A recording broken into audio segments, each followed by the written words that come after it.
Oke, jumpa lagi dengan Edwin di channel analisis laporan keuangan. Untuk kali ini saya bahas Blue ya, berkah Prima Perkasa 2025 Q4 ya.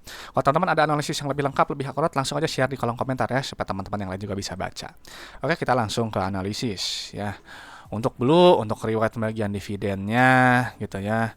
Di sini yang terpenting 3 tahun ke belakang ya bagi dividen. Ini artinya perusahaan yang baik, ada nilai tambah untuk pemegang sahamnya gitu ya, dan artinya bisnis perusahaan juga terbukti profit ya, dan juga bisnisnya stabil gitu ya, keuangannya juga sehat gitu. Secara sekilas ya tentunya berdasarkan tahun sebelumnya. Oke, jadi ini saya rasa bisa dilihat lebih lanjut ya. Oke, Berkah Prima ya, kita lihat dulu, kita buka. Nah, di sini satuannya rupiah, kita pindahkan ya. Kita langsung cek dulu untuk kas tarakasnya. Ya, zoom dulu sebentar. Zoom, oke ya. Nah, ini kita lihat kas tarakas gitu ya. Kenapa? Gitu, karena kas tarakas ini adalah jumlah uang yang ada di dalam dompet perusahaan.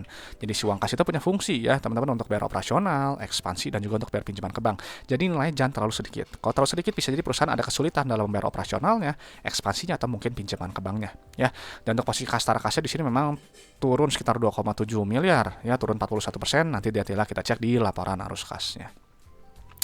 Selanjutnya loncat dulu ke ekuitas di bagian saldo labanya dulu. Yang ini nilainya, ini harus dilihat. Kenapa? Karena saldo laba ini adalah total akumulasi keuntungan yang telah dihasilkan perusahaan ya, dari semenjak perusahaan yang pertama kali berdiri sampai sekarang 2025 Q4 ya, udah Q4. Sebentar, ada angkanya yang kurang. Nah, jadi si Blue itu ya, dari dulu pertama kali berdiri sampai sekarang 2025 Q4 itu telah menghasilkan total profitnya sebesar 40,4 miliar ya, di luar dividen yang telah dibagikan. Jadi ini perusahaan yang baik ya, karena saldo labanya positif, dia bisa bagi dividen gitu. Nah, selanjutnya kita cek ke ekuitas milik gitu ya. Kita pindahkan dulu. Nah, di sini kita lihat ya, untuk rasio saldo laba terhadap modal awal di 0,66 ya. Jadi Blue itu baru mencetak profit sebesar 0,66 kali modal awalnya ya. Tapi ingat, ini di luar dividen yang telah dibagikan. Jadi mungkin kalau dividen dimasukkan kembali, nilainya udah balik modal ya, udah nilainya udah 1 gitu. Jadi mungkin kalau melihat dia posisinya, tadi kan bagi dividennya, saya lihat riwayat bagian dividennya. Jadi mungkin Blue ya, dia mempertahankan RI to IC-nya di sekitar segini ya. Jadi udahlah, kita kembalikan aja keuntungan itu untuk pemegang saham ya. Jadi ini saya rasa perusahaan yang pro pada pemegang saham secara sekilas ya. Nah, cuman memang secara PBV ini memang dia super premium ya, di 18,9 kali. Oke, selanjutnya kita lihat untuk laporan laba ruginya, kita lihat pendapatannya dulu ya. Ini penting kita lihat pendapatan, karena pendapatan ini adalah pos keuangan yang menunjukkan pertumbuhan perusahaan ya. Dan kita lihat untuk kinerja pendapatannya di sini memang dia turun 11%, turun sekitar 19 miliar. Nanti si pendapatan dikurangi oleh harga modal barang atau jasa, nanti keluar laba bruto ya. Nah, laba bruto ini penting juga untuk melihat gitu ya, inti efisiensi perusahaan lewat gross profit margin gitu. Jadi misalnya ini 34% ya. Jadi teman-teman jual barang 100.000, itu ambil profit kotoran langsung 34.000 ya. Ya, makanya perusahaan yang laba brutonya carilah perusahaan yang laba brutonya setinggi mungkin gitu ya. Karena semakin besar laba bruto, nanti semakin besar laba bersih gitu ya, karena nanti laba bruto kan akan dikurangi beban operasional, non operasional, dan juga beban pajak ya. GPM juga cari yang setinggi mungkin sesuai dengan sektornya juga ya. Oke, jadi kita pindahkan dulu untuk laba bersihnya ya, dipindahin dulu. Nah, di sini kita lihat untuk kinerja laba kotornya, dia turun 10% ya, turun 5,8 miliar. Laba bersih juga turun 11% ya, turun sekitar 1,8 miliar. Jadi ini linear nih turunnya ya, karena pendapatannya yang di awal tuh memang dia sedang turun.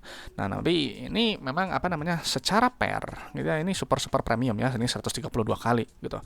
PER itu adalah jumlah waktu dalam satuan tahun untuk balik modal berdasarkan earning per share. Ya, jadi kalau teman-teman beli Blue gitu ya, setidaknya holding periodnya setidaknya 132 tahun gitu, 1 abad lebih gitu. Maka jadi banyak kan investor yang cari PER-nya kalau bisa di bawah 5, di bawah 10 ya, karena lebih masuk akal secara profitabilitas ya. Itu jadi ini super premium saya rasa ya secara PER. Oke, selanjutnya kita cek ke penerimaan kas ya, di laporan arus kas. Yang ini nilainya dia berbeda dengan pendapatan ya, karena kalau misalnya penerimaan kas, dia menghitung jumlah uang yang benar-benar customer bayar ke perusahaan. Ini angkanya kelebihan. Ya. Oke ya, di sini kita lihat untuk rasio penerimaan kasnya, dia bagus ya, membaik, lebih tinggi malah ya, 104%. Jadi teman-teman jual barang 100 juta, customer bayar 104 juta. 4 juta lebih tinggi itu bisa jadi piutang yang sebelumnya belum tertagih. Ya, jadi penerimaan kas memang harus tinggi seperti ini. Cuman memang ya, pendapatan turun, penerimaan kas juga di sini ikut turun juga ya. Nah, si penerimaan kas ini gitu ya, digunakan untuk bayar operasional, ekspansi, dan juga untuk bayar pinjaman ke bank Ya, nah sekarang kita bayar operasional gitu ya. Nah, di sini keluar net CFO. Ya, ini nilainya positif. Bagus, artinya perusahaan menghasilkan uang tunai dari bisnisnya. Jadi uangnya itu nggak habis hanya untuk bayar operasional aja ya. Nah, ini memang kinerja net CFO juga naik ya, naik sekitar 6 miliar. Bagus.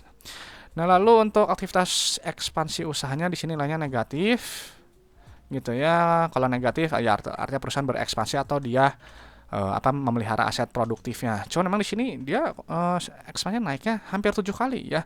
Dan kalau misalnya kita lihat di pos keuangan di atasnya gitu ya, yang terpenting sebenarnya kan si perolehan aset tetap. Ya, ini jadi kalau misalnya dia nilai lebih kecil gitu ya saya asumsikan mungkin lebih sebatas ke maintenance untuk aset produktif. Nah, cuman di sini ada realisasi aset keuangan lainnya. Ya, jadi ya aset keuangannya entah apa ya. Ini memang dia nggak dicatat di CALK-nya gitu. Oke, selanjutnya kita cek. Oh, maaf, bukan realisasi, perolehan gitu ya. Entah jadi dia melakukan investasi ya, kalau aset keuangan ya entah itu obligasi atau apapun itulah, deposito atau apa terserah gitu ya. Cuman ya kembali ya mungkin lebih baik ditulis di CALK supaya bisa dilihat lebih lanjut nih nyimpen apa gitu ya. Cuman nggak apa-apa dia kalau ini masih baik sih saya rasa ya. Lalu untuk aktivitas pendanaan di sini nilainya negatif gitu ya. Kalau negatif artinya perusahaan melunasi pinjamannya atau dia membayar dividen. Ya, kita pindahin dulu ntar 656. Nah, di sini memang kita lihat di sini nggak ada pembayaran utang ya. Jadi bisa dibilang secara sekilas Blue ini bebas utang. Ya, nggak ada utang berbunga dan hanya melakukan pembayaran dividennya aja. Jadi ini ciri perusahaan yang baik. Ya, jadi kalau misalnya kita lihat di sini polanya plus min dan ada penurunan kas secara kas. Ya, kalau penurunan kas secara kas itu dia harus keluar uang dari dalam dompetnya. Cuman ingat, ini di luar dividen. Gitu aja kalau misalnya dividennya kita masukkan kembali nilainya, gitu ya. Ini jadi surplus. Gitu, makanya tadi saya sebutkan, saya rasa ya Blue perusahaan yang pro kepada pemegang saham. Karena kenapa? Gitu ya. Ada 4 cara untuk perusahaan itu memperkaya pemegang sahamnya. Salah satunya ya paling gampang dividen. Ya, hanya perusahaan yang terbukti untung, terbukti profit dia bisa bagi dividen. Ya, terus ekspansi usaha gitu ya, atau bayar pinjaman yang masih ada supaya beban bunganya lebih ringan gitu, ini nggak ada utang ya. Lalu yang terakhir simpel, bisa juga buyback saham aja untuk mengurangi jumlah saham beredar sehingga nanti earning per share dan dividen per share juga nanti lebih besar. Cuman di sini saya lihat free floatnya ini 11,98% ya, dengan kita kan kalau mengacu aturan yang terbaru yang nanti jadi minimal itu kan 15% ya, jadi agak nggak mungkin lah ya Blue ini buyback saham gitu. Bisa jadi sih gitu ya, cuma nanti dilihat aja ya ke depannya gimana. Nah, sekarang kita lihat untuk resiko bisnisnya berdasarkan likuiditasnya dan juga solvensinya ya, dijumlahkan dulu angkanya. Oke, satu lagi yang turun ya, di sini kita lihat memang untuk rasio lancarnya ini sebentar nggak salah tuh ketikan saya 64 ya, ini rasio lancarnya kuat sekali ya di 12 kali. Cuman kalau terlalu besar kadang kesannya jadi kurang produktif gitu. Cuman nggak masalah, ini aman sih sebenarnya gitu. Cuman bisa dimanfaatkan lebih baik. Untuk rasio kas ini tinggi juga di 0,75 gitu ya. Jadi posisinya kuat. Nah, untuk short term debt-nya di sini nggak ada utang ya. Jadi ya sangat-sangat rendah resiko ya untuk likuiditasnya gitu. Lalu untuk jangka panjangnya kita pindahin dulu angkanya. 358,639 ya, di sini memang DR juga sangat rendah ya di 0,08 ya, 0 di bawah 0,1 gitu, rendah resiko ya. Dan untuk long term debt to equity juga nggak ada utang bank jangka panjang. Jadi ini perusahaan yang cash flow-nya sehat, profitable gitu ya, bagi dividen, ini juga likuiditasnya kuat gitu ya, bebas utang, solvensinya juga bebas utang ya. Jadi ini rendah resiko untuk jangka pendek dan jangka panjang saya rasa Blue. Nah, jadi untuk Blue setelah dipindahkan data keuangannya, ini perusahaan yang saya rasa baik ya. 3 tahun ke belakang bagi dividen ada nilai tambah untuk pemegang sahamnya. Saldo labanya positif ya, telah profit sekitar 0,6 kali modal awalnya di luar dividen. Ya, ini pasti udah 1 pasti. Cuman memang PBV-nya super premium ya di 18,9 kali, PER juga di 132 kali ya. Secara cash flow ini sangat sehat gitu ya. Dan juga secara likuiditas juga ya, sama solvensi ini tadi ya rendah resiko ya, bebas utang juga gitu.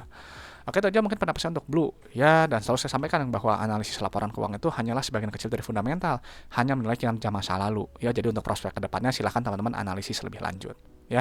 Dan juga untuk masalah harga saham kita kembalikan aja ya ke mekanisme pasar ya. Dan juga untuk valuasi di sini saya hanya pakai PBV dan PER. Kalau teman-teman ada metode valuasi yang lebih baik, lebih akurat, silahkan digunakan karena valuasi itu sifatnya subjektif dan relatif ya, berbeda untuk setiap orang. Oke, itu aja teman-teman. Terima kasih sudah menyimak ya. Kalau ada pertanyaan dari request saham, langsung aja tulis di kolom komentar. Oke, semoga bermanfaat. Saya Edwin dari channel Analisis Laporan Keuangan. Sampai jumpa di video-video berikutnya.